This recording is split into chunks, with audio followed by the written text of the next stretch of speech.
বেশি 2 ঘন্টা দাঁড়িয়ে আছি, তার জন্য আমরা বলছি ডিলারকে যে এত ব্যস্ত করে করছে, আমাকে মাল দেন আমাকে। তা বলছি মাল যখন আসবে তখন দেবো। বেশ ঠিক আছে, আটা খারাপ এলে বলো স্যার আটা নেবো না। তা বলছি তাহলে আইন থাকো, আটা আসবে তাহলে আটা দেবো। এবার আটা এলো, আটা আসছে না, আমি সে খারাপ মাল নিয়ে আমি বাড়ি চলে গেলাম। আজকে আটা খারাপ দিচ্ছে, কিরকম আটা দিচ্ছে? পোকা লাগা, ছতু পড়া। অভিযোগ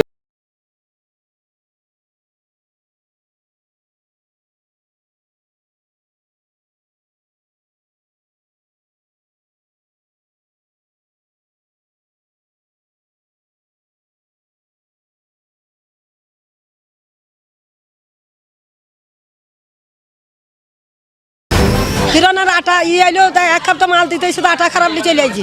অভিযোগ অস্বীকার রেশন ডিলারের।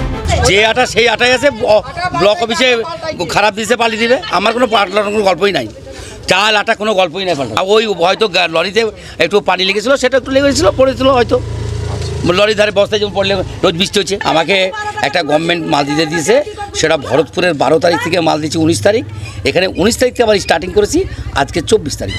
রেশনের মান বদল হয় কিনা সেটাই এখন দেখার। মুর্শিদাবাদ থেকে ভিক্টর বন্দ্যোপাধ্যায়ের রিপোর্ট, ক্যালকাটা নিউজ।